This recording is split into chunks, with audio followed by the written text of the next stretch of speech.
Muna nga, karon nga dahil papahulay mga kaigsunan. Wala man ko kagreet sa inyo ha. Mugreet ko ninyo og happy Sabat mga balaan. Happy Sabat. Men. Sugot pa mo nga tawgon mo balaan mga kaigsunan. Sugot kayo. Tawgon mo mga santos. Kita ginang giisip sa Dios nga balaan mga kaigsunan. Dili ta makaingon sa tuang kaugalingon nga mga balaan ta tungod sa atong sinful nature. Pagka makasasala. Pero kung atong gisunod ang gugma ni Ginoong Hesus, atong gidawat ang pagtulungan ni Ginoong Hesus o nagsunod ta sa iyang mga kabaluoran, kita ni nga mga giisip sa Dios nga mga balaan, mga santos. Kini nga pagkabalaan mga kaigsunan, ato gining i-work out sa tuang ilabuhi day by day. So, wala kita nakaila karon sa yawa. Nakalo ko nga daghang kita mga obligasyon karon nga adlaw ipakaulay. Posible nga natas itong trabaho, posible nga natin negosyo karon, natin baligya karon. Pero tungod kay gidawat ato ang ugma sa Ginoo, dinis pang kinabuhi, munang ato siyang simbahon ug alagaron ning natahong adlaw ipakaulay. Men. So, nagkatsan mo itong magigsunan lang kay Buras ay. Natuwa din magigsunan nga makatnan din nato ang gugma sa Ginoo ug ato gining ipasundayag ngadto sa atong mga katao. Before ta magsugod sa atong wali karon, bisag asa man ka karon gikan nga magigsunan sa syudad man ka or dinhi sa bukid, madatot man ka umapobre. Timan kini sa tiilang sa cross usarata nga gipakamatyan sa atong buhit na Dios. Munang tan-awa na ang imong tapat karon, ila tan-awa na ug igna nga kini siya nga tao ako ning gihandog nga makita nako sa langit mo nga pulian.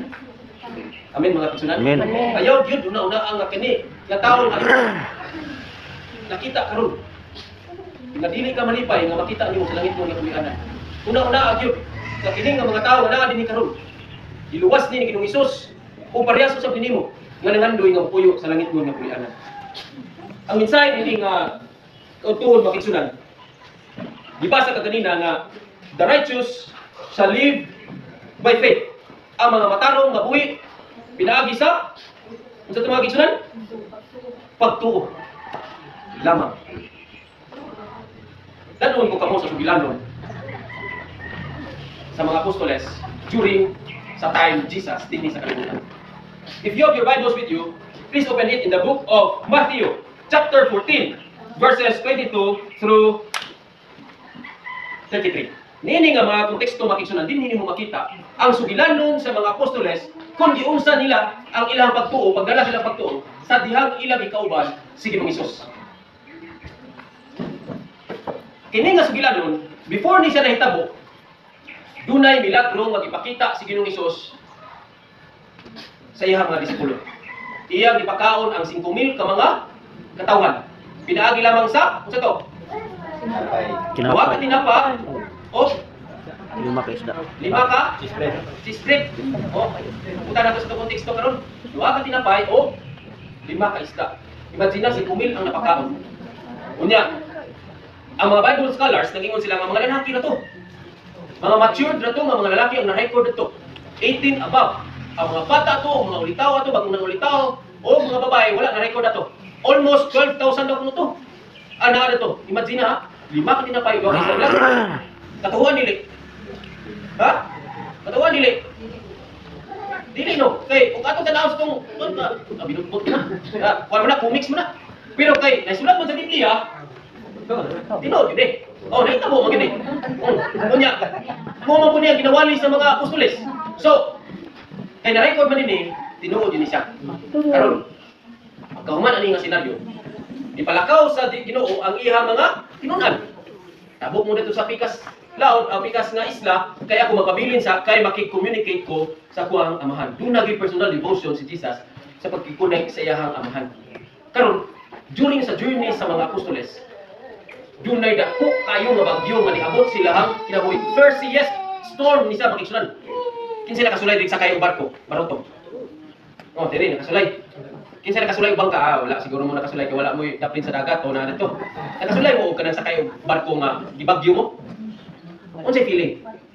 Murag kay mo na kasi kung kulingon kanya kung naon pang last look nang gini ba? Ha? Murag, oh kinsa to? Di ko na to ni siradan. Di to tanaw din eh. Di ba? Na sakay dito tong tuyuan mga igsunan. Bagyo na gikan sa pagadian padulong sa Cotabato, lansa pa man to. Unya ama si Ginoong Hesus nagpakita. Pero ang anticipation sa mga disipulo unsa? Wakwak. Wakwak. Oh, kinsa mo to diri wakwak eh. Adventista nga mutuog wakwak. Ah, dili mo pataas, baka mamakas sa balon. Ha? Oh, adto ko mo wakwak. Kinsay mo tong wakwak nga maglakaw og kwan. Gabi dagito og wakwak. Di mo to. Adventista ka nga madto kag wakwak, padasigan di ka karon igsuon. Ang wakwak tinuod na. Oh, tinuod na wakwak. Oh. Kanang mga evil spirits, tinuod ya ko na. Bali siguro, nagtuupot sila nga dunay evil spirits, ingon sila, agos! Anak! Di mo na to nga, kung mahadlok ka o wakwak, mahadlok ka mga daotan nga espiritu, mas imong gipasigarbo nga nag-exist sila. Sa writings na Mrs. White, kunya, imong gipakaubos nga gipakamatyan ka ni Ginoong Hesus, gilukat, giluwas ka ni Ginoong Hesus. Kaimong ko nga, kung gusto nimong ipadako si Ginoong Hesus, ayaw ni kadlo kining mga daotan nga mga espiritu. Amo to nga, dala ko sa baka ko ba, di kayo mga isunan ay. Pero ting, kung na gini, pagtuo na gini, o gini, pagtuo na gini, kung kalit na iwakwa ka na, ala na. Dala ko baka to, ngit kayo. First time dito na ako nga, gisusay, dito na akong gisunan, hingaw kayo. Anak ko, pagtunga-tunga na, niyanan ako Ginoo. Kung na, may wakwak ani niya, dagiton ko sa wakwak, mamatay mo gani ko, naina mo sa kong dungog no? Nanginom ka ba nga, namatay mo to si Ayam, sige kumatyan niya ako. Di wakwak, nakalain. Ano ba ito, gawali-wali ba ito, namatay mo si wakwak? Ano ba, kung naina, is kong dungog eh. Amo to, nakatulog ko, nakamata ko, wala ang dahil, bukbuk mong gitay niya, amo to. Ang akong ikadlukan, pag-isun ka mga evil spirits, pero abin bitam niyo, kanang ingon niya sa John 16 verse 33. Kung sa ingon din na, hindi nga kalibutan, walay kalinaw. But in me, in si Ginoong Hesus, na anak ko ang kalinaw, I have overcome the world. Kanang pag-ingon na overcome na niya ang world, mga kaigsunan, diha kaniya, kita nga may pagtuo, may pagsalig ka Ginoong Hesus, kanang mga dautan nga espiritu, andir na sila sa tuwa, mas gamhanan ta kaysa anak nila. Isa, nakoy kuan mga kaigsunan, naay di yawaan, dito sa mga.